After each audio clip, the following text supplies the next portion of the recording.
Hello and welcome back to the Littlest PetCast. I am your host, James, and today we are going into the episode Fish Out of Water. But before we go in, I do want to apologize for the inconsistent schedule as of recently.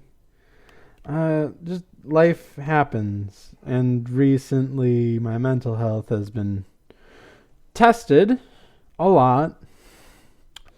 But, I don't know. Hopefully things can get back into step soon, but if not, please do not get mad. Also, it is Autism Awareness Month, and as you know, I have autism, so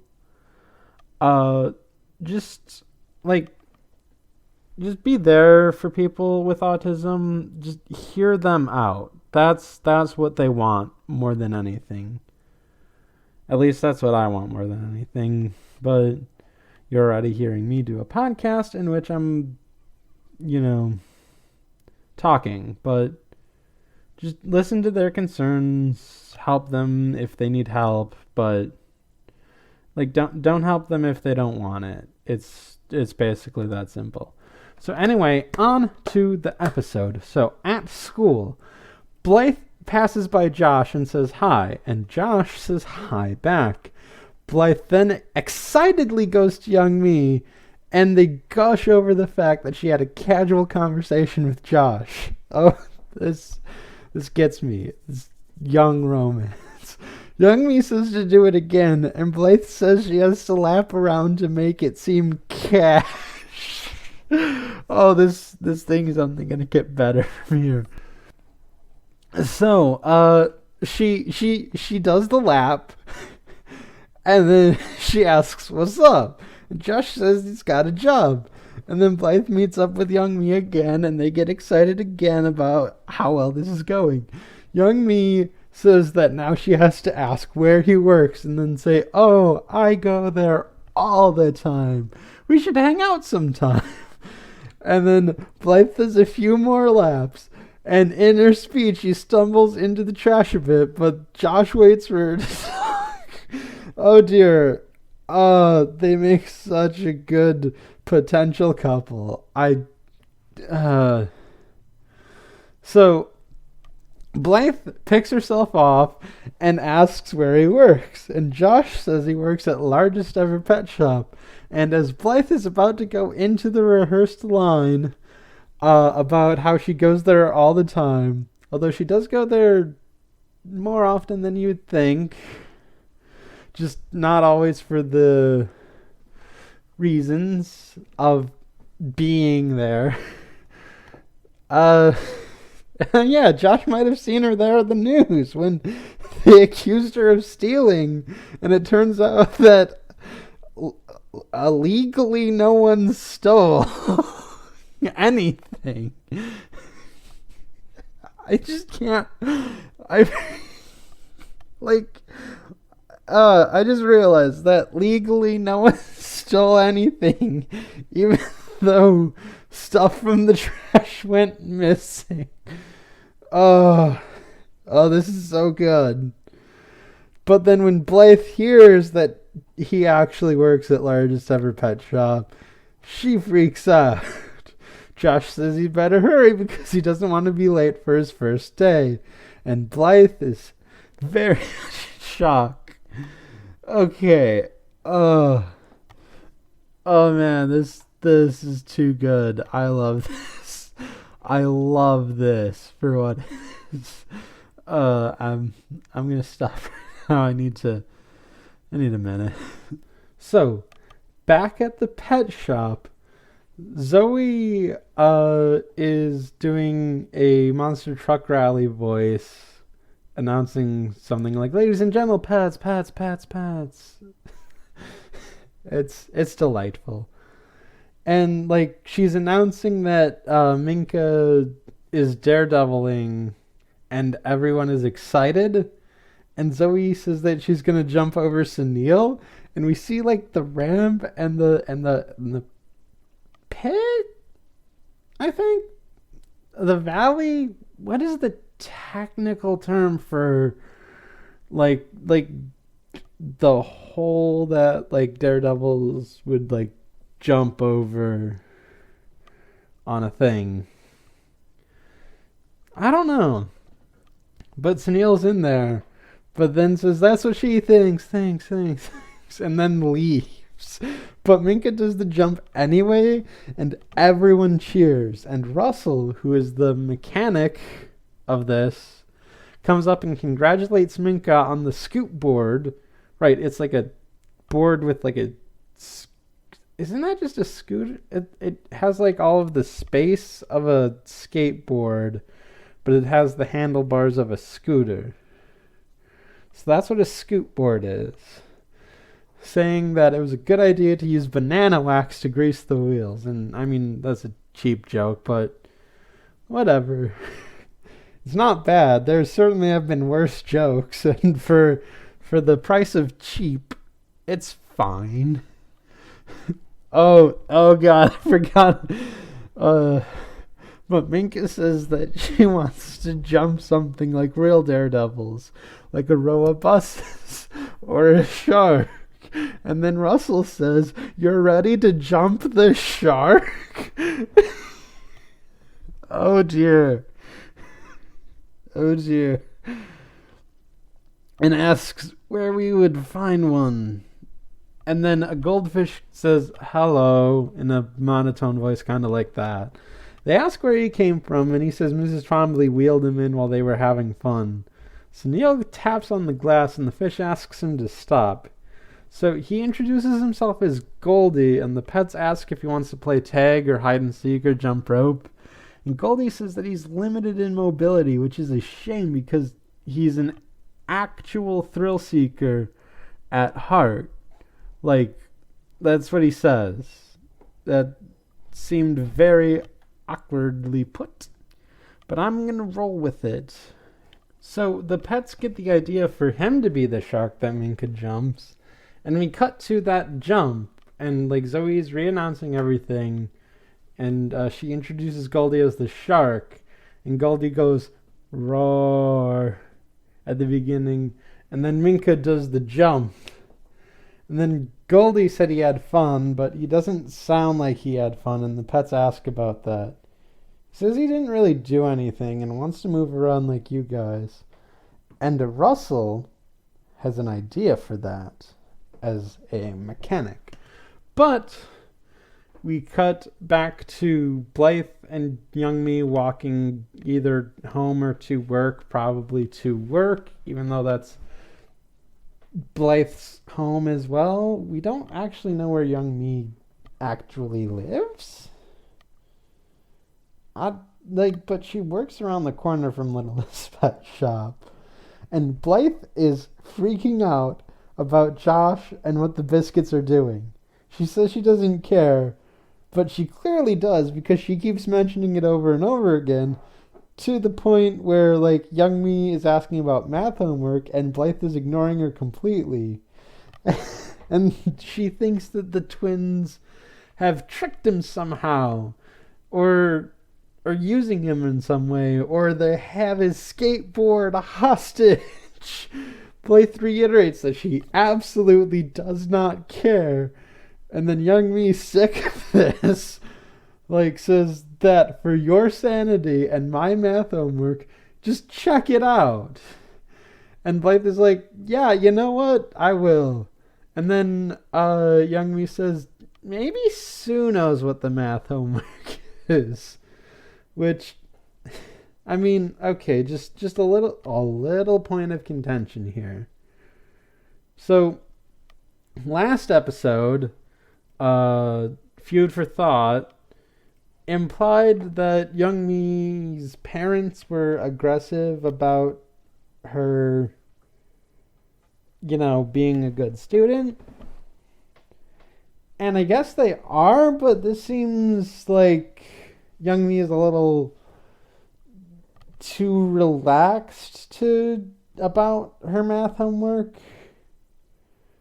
And I don't know, it's a weird sticking point. Like yeah, she asks for her math homework, but at the same time she's like chill about it. She's not freaking out the way Blythe is freaking out, where if you had a parent that's like, I don't care what grade you get so long as it begins with an A, in that kind of passive-aggressive tone, it's... I don't know. It's hard to think.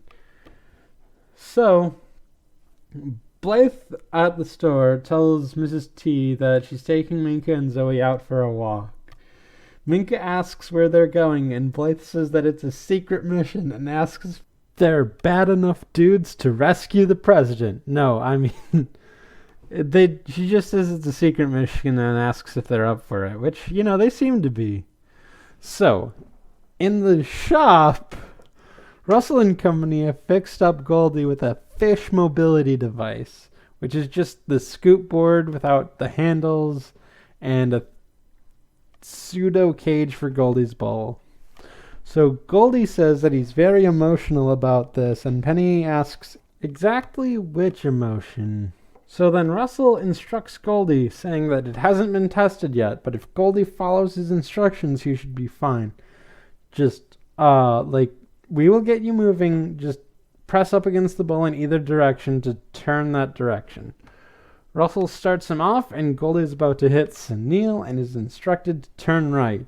And Goldie does, and he's going to hit a wall, so they say to turn left, and he does. And he stops, and Russell congratulates Goldie, and he says he's getting the hang of it. Vinny wants to speed up, so he does.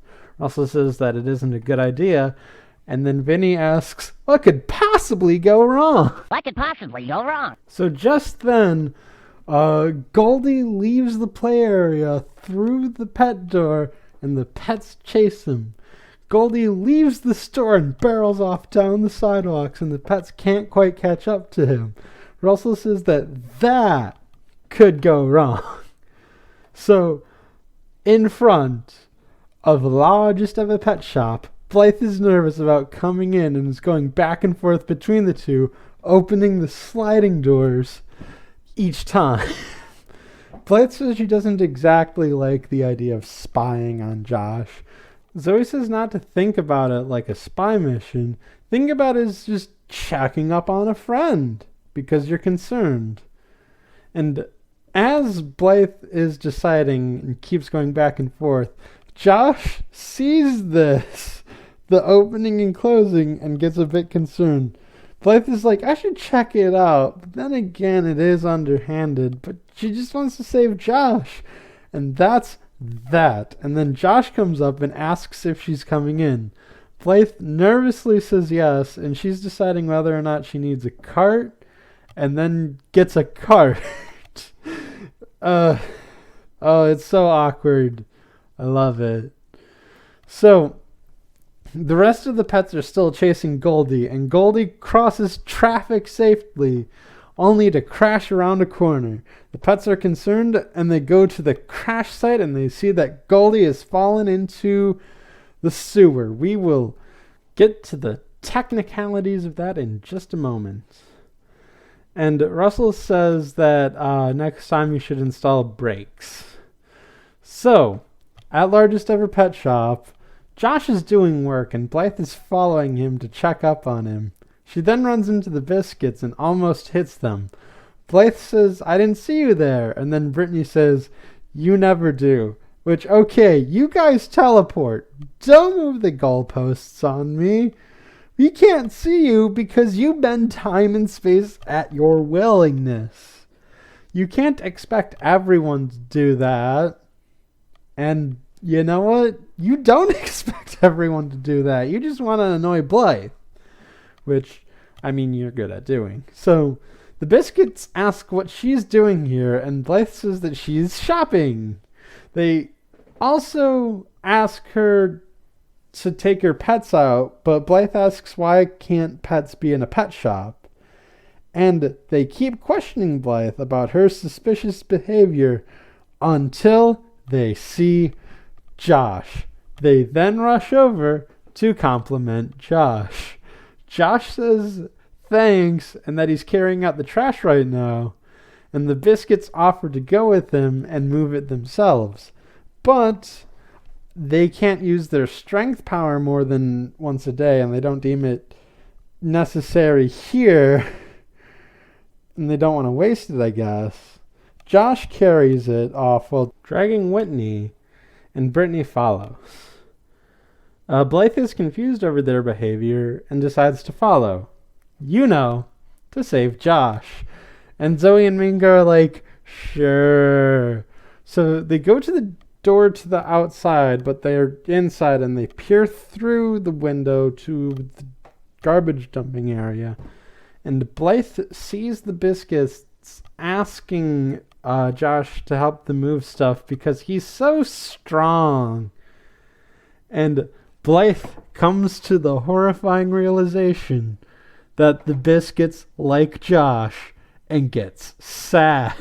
So he comforts her by saying that just because they like him doesn't mean he likes them. Blythe is like, you know what, you're right. And we should leave before I do something embarrassing, which is smart thinking. Although I don't know how much Josh would care, because he seems chill. He was super chill about you crashing into the trash can at the beginning of the episode.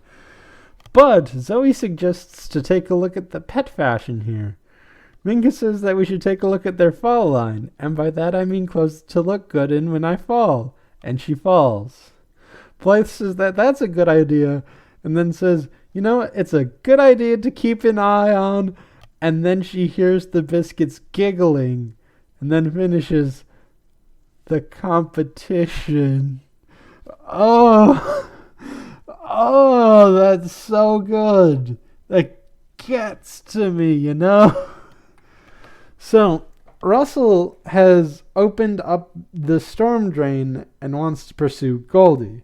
Sunil doesn't want to go down there and explains that a few years ago, someone flushed their pet baby alligator down the toilet, and he grew into a giant who lives in the sewers.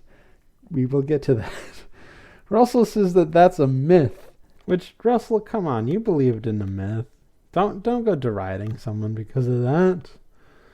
But then Sunil says that you won't myth me when I decide not to come down there. And then Russell's like, Sunil's not coming, so I guess there's only one thing to do. Sunil thinks he's staying up there, but then Russell drags Sunil down there and everyone else follows. They note where Goldie fell and that he bounced away into the waterway. And Pepper is worried about him drowning, but Russell reminds her that he can't drown.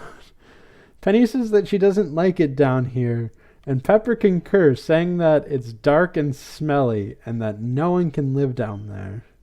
Like, Pepper even points out she's nocturnal and she can hardly see. But then we hear the thickest French accent that this show can provide, saying, not only can we survive, but thrive. And in the shadows, we see a group of rodents peer out, led by a raccoon. This raccoon is the one with the French accent. And then he goes into a song about how they make treasure out of trash and how living down here is a delight. About how he takes all of this garbage and makes it into something great. And like, I will point out, he's wearing like a red French army uniform, like Napoleon, that getup.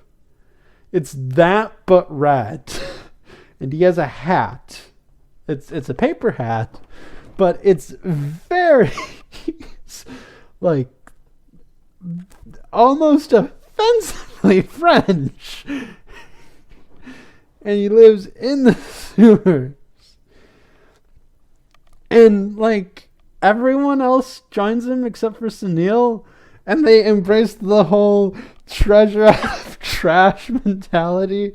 It's a weird song. It's sort of musically Disney-y. Like the thick French accent makes me want to jump to Be Our Guest. But it's not Be Our Guest. It's like if they did a era-appropriate Oliver and Company and not a modern-day New York Oliver and Company. Wait. I said Oliver and Company instead of Oliver Twist. Oh, boy. No, Oliver and Company is a remake of Oliver and Twist. Oliver Twist. What the hell is wrong with me? But yeah, I think it's a thing based on Oliver Twist. Oh god, now this is just gonna bother me. It is based on Oliver Twist. So yeah, as I was saying, like, it feels like a Disney-esque interpretation of an era-appropriate Oliver and Company. I did it again.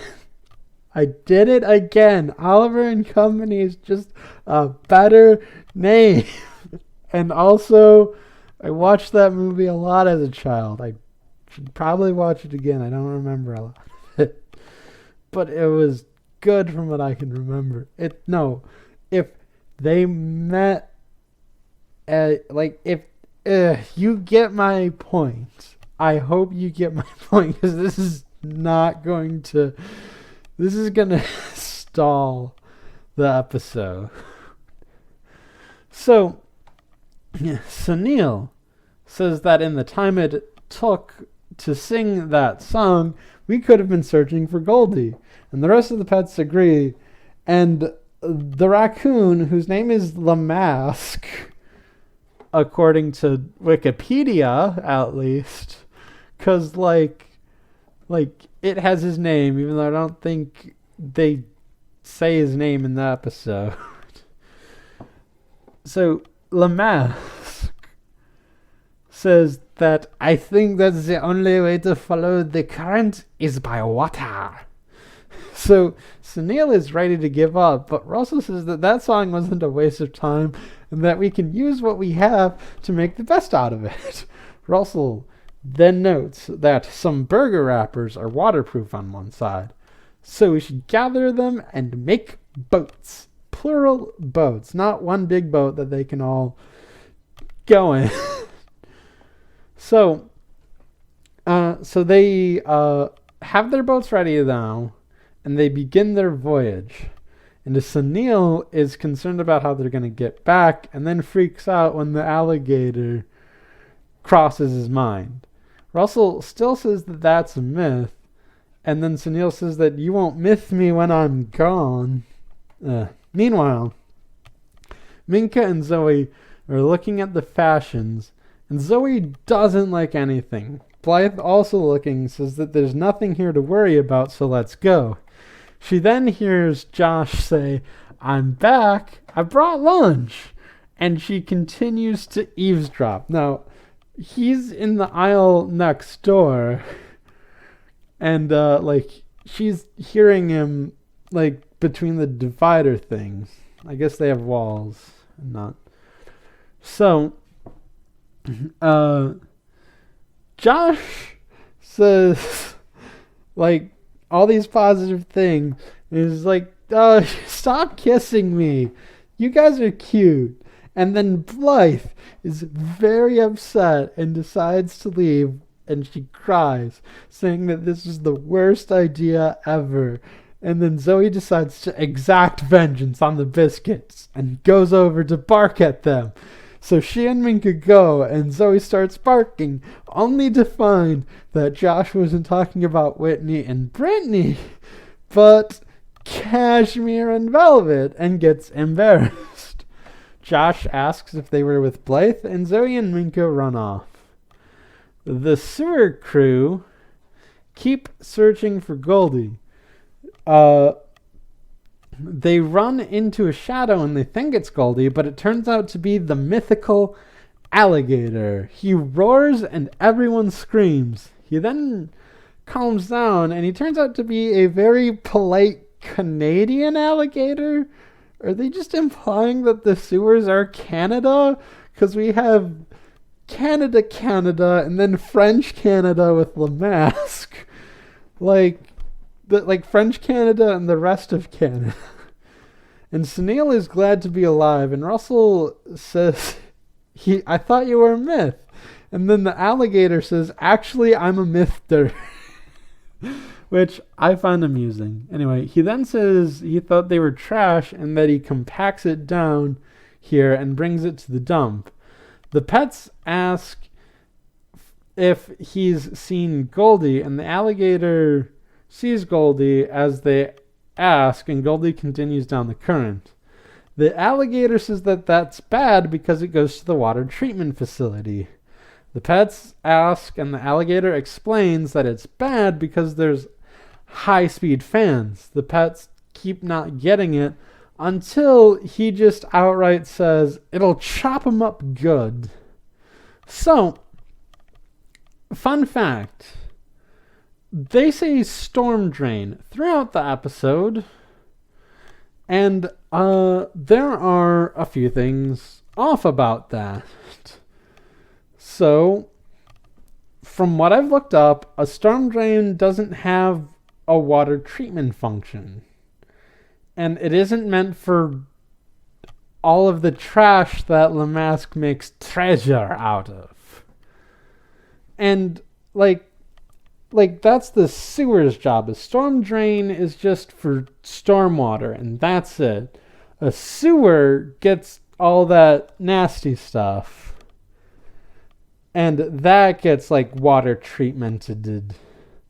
Like a storm drain just goes directly back into the water source.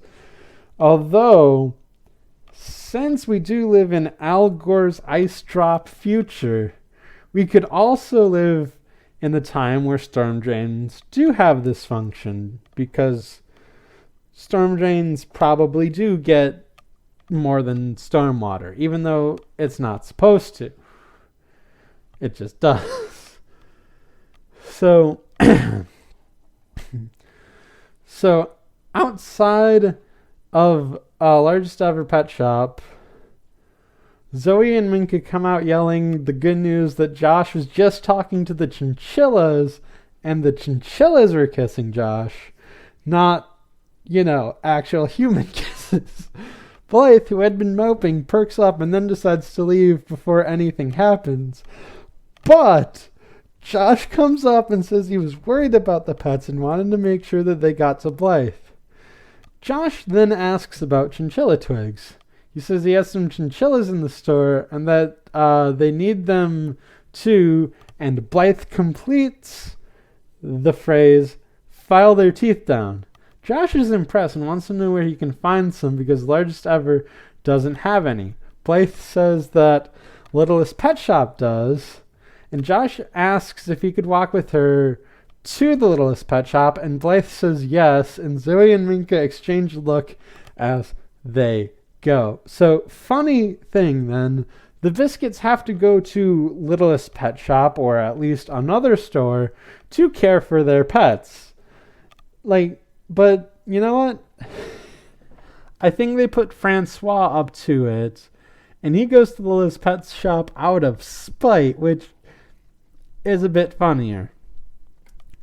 So, the pets chase Goldie, but then Big Al, as Russell calls him, stops them before they get in the fans area, saying that no one can outswim that. They look for Goldie, and they see him trying to outswim those fans, and he is scared, and Penny says, I guess he can emote. Russell asks Big Gator Al, as I have nicknamed him because that is amusing to me, to swim over to get him, but Big Gator Al says that he can't swim that far. Russell then looks around and finds a container and a rope. He ties one end to the container and the other to Big Gator Al's mouth, saying that he might not be able to outswim it, but his chomping strength is next to none. So Russell then throws the container, and Goldie gets in, and Al chomps, freeing Goldie from the horrid fate.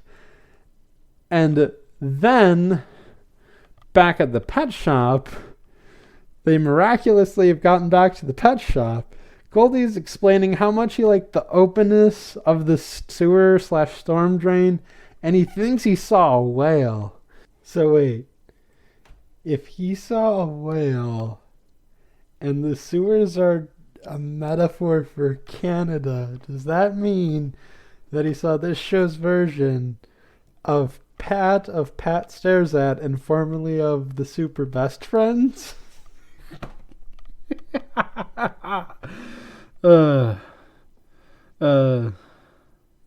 Applause to you if you get that.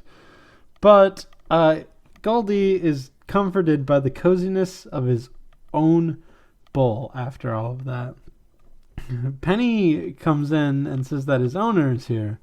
Russell asks if he liked his stay, and Goldie gets excited and saying that this was the best and asks, what are we doing tomorrow? And at the end of that, the pets all faint. So, quick tangent. I thought Goldie actually couldn't come out at the beginning, my first time through. But he is capable of emoting, so it's not a mental illness thing. He just was very bored, and I guess I needed to take it at face value. But I thought it could have been something. It also could have been something about a physical disability, but it was just, a fun story about a fish getting lost in a sewer/storm drain that Al Gore mandated, because you know what? No, this is the universe where Al Gore becomes president. This is that universe. This is the one where Florida doesn't make George Bush president. Or whatever. So, on their walk, Blythe is talking to Josh and telling him about the time the pets almost committed vehicular manslaughter twice, and Josh is not freaking out, but finds it delightful. Okay, as much as I like that episode, that is horrifying. And the fact that they do it again is even worse. And the fact that they thought to do it again is even worse. Come on. But whatever. So they get to the Littlest Pet Shop, and Minka and Zoey enter. And then Josh gets a call from the Biscuits and explains that he took his break to get something for the chinchillas. When asked where he is, he says Littlest Pet Shop, and they fire him on the spot. Blythe says that didn't sound good. Josh is like, yeah, but I wasn't crazy about working for the Biscuits anyway. But he still wants to get something for the chinchillas, and Blythe finds that sweet, and then Blythe asks him to come in to get those sticks. And that... Oh wait, that does not end the episode, because at Largest Ever Pet Shop, the twins spot someone and asks her to work for them. The mysterious person turns around, and it's Madison. And she says, okay. And that ends the episode. And overall, I actually kind of like this episode. Because, the teenage romance thing, it's so teenagery. I love it. I love it. It's so good. So good. It's it's teenager-y, but I like that. It's that. Oh, God. I don't know, it has a certain, as Lamask would put it, je ne sais quoi to it. Oh, boy. But yeah, the whole Goldie story is interesting as well, and I kind of like it as well. Oh, boy. This episode is just incredibly fun, and I don't know, I guess that's it. So that should be it for this episode of the Littlest PetCast. Be sure to leave your comments and reviews on Shout Engine, on Apple Podcasts, on the Google Play Store, and wherever else RSS feeds go. When They can go anywhere sooner because Al Gore is president. And be sure to tune in next time for the episode If the Shoe Fits. I shall see you then.